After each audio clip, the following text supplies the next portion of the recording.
Pertanyaan sekarang, saya yakin Tuhan saya Allah, tapi Allah nggak kelihatan. Ada alasan tidak kenapa Allah nggak kelihatan? Ada alasannya. Anda tanamkan baik-baik, ini masalah akidah yang paling penting. أمي كم أهواها أشتاق لمرآها وأحن لألقاها وأقبل يمناها. Kata Nabi, atau disebutkan dalam banyak riwayat, bahwasanya nabi-nabi pun belum pernah ada nabi yang lihat Allah, termasuk Nabi Muhammad SAW. Kita ambil dalilnya dalam hadis Bukhari. Waktu Nabi SAW pulang dari Isra Mi'raj, jemaah sekalian, Aisyah bertanya radhiyallahu anha, berkata, istri beliau, ya Rasulullah, hal tara rabbak? Apakah anda waktu Mi'raj ke langit, terima perintah salat, sempat lihat Tuhan anda enggak? Lihat enggak Allah itu bagaimana? Apa jawaban Nabi SAW? Nurun ala nur anna arah. Allah itu cahaya, di atas cahaya, terang sekali. Bagaimana saya bisa melihatnya? Artinya Nabi SAW mengatakan, saya sendiri belum pernah lihat bagaimana itu Allah. Contoh sebelumnya Nabi Musa alaihissalam. Nabi Musa waktu menerima wahyu Taurat itu selama 40 hari turun Taurat lengkap. Al-Quran 23 tahun baru lengkap. Kalau Taurat 40 hari nunggu di gunung Tursina. Tursina sebuah wilayah di Mesir sekarang. Itu banyak gunung-gunung batu, ada satu gunung batu yang tinggi, Nabi Musa nunggu di situ. Setiap hari Jibril datang turunin surah, turunin ayat gitu. Setelah berlalu 37 hari dari 40 hari menunggu Taurat turun, Nabi Musa alaihissalam tiba-tiba bertanya kepada Allah, mengatakan begini dalam Al-Quran, A'udzubillahiminasyaitonirrajim, Rabbi arini anzur ilaik. Wahai Tuhanku, izinkan aku melihatmu. Aku beriman kau ada ya Allah, tapi aku ingin lihat kau bagaimana. Allah menjawab, tidak mau mengecewakan Nabi Musa, sebagai manusia Allah mengatakan, lan tarani. Perlu anda tahu dalam bahasa Arab jemaah sekalian ada 3 kosakata la, tidak yang berarti tidak. Ada la biasa artinya tidak, ada lam dengan mim, lam artinya tidak pernah, ada lam dengan nun, lan artinya tidak akan pernah. Allah mengatakan apa? Lan tarani, kau tidak akan mampu melihatku hai Musa.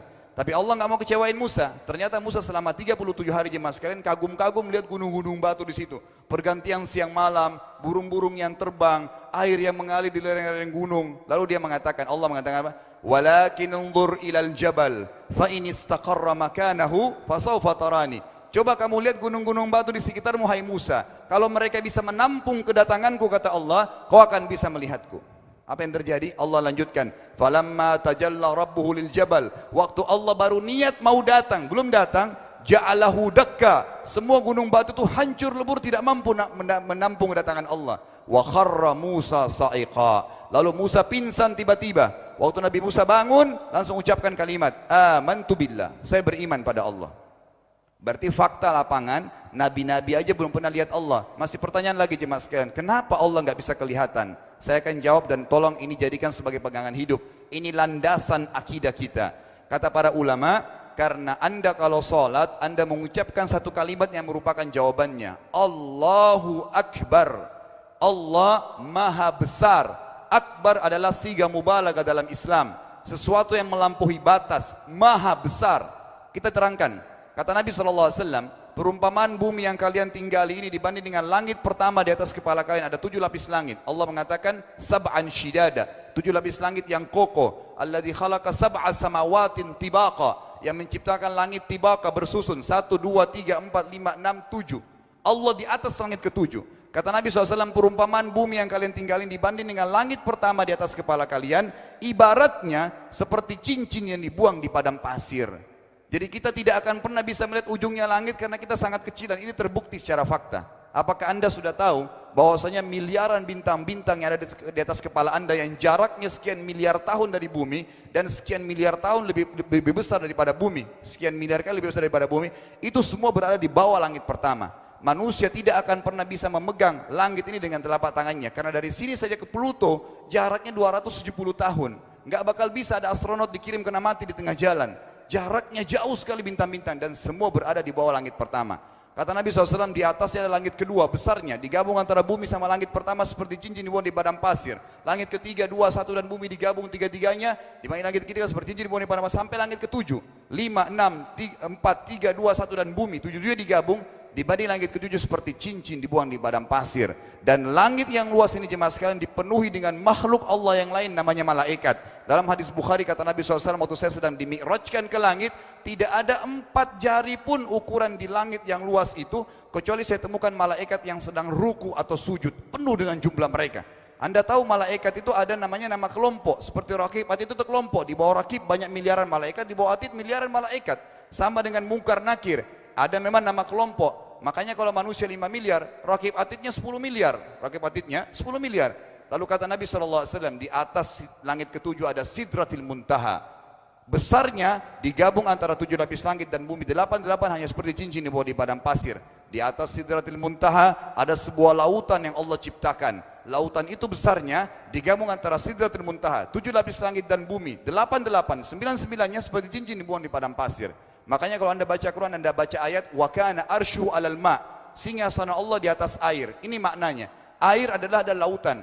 Lalu kata Nabi SAW, arsy-nya Allah di atas lautan itu singgasananya Allah. Besarnya digabung antara lautan, Sidratul Muntaha, 7 lapis langit dan bumi. 10-10-nya hanya seperti cincin dibuang di padang pasir. Anda sudah hafal ayat kursi? Apa artinya? Ayat tanda-tanda kebesaran Allah. Kursi itu artinya bukan tempat duduk, tapi tempat pijakan kaki raja di singgasana. Kalau raja ingin naik singgasananya di pijakan kaki, itu namanya kursi. Kita baca apa? Wasi'a kursiyuhu as-samawati wal ard. Pijakan kakinya Allah saja sudah menutupi seluruh langit dan bumi ini. Jadi kita mustahil bisa melihat Allah karena besarnya Allah Azza wa Jal. Tinggal kita tutup jemaah sekalian. Kira-kira, lalu bagaimana saya berhubungan dengan Allah? Jawabannya sederhana. Anda lingkari namanya Allah, ini Tuhan kita. Yang menyembah selain Allah kafir, yang mempartisipasikan Allah dengan makhluknya, masih sembah berhala, kuburan, jimat, namanya syirik. Dua-dua enggak boleh. Untuk berhubungan dengan Allah yang tidak kelihatan dengan mata kita ini, tapi kita bisa rasakan keberadaannya, cuman satu cara. Di bawahnya lingkarin ibadah. Salat, puasa, zakat, haji, takziah, ziarah kubur, semua ini adalah rangkaian ibadah untuk berhubungan dengan Allah.